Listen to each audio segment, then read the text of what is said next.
дела по факту систематического получения взятки со стороны работников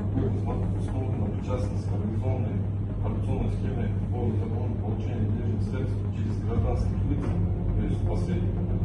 оказывающих посреднические услуги, ведущие специалисты Центра обслуживания населения Октябрьского района города Бишкека.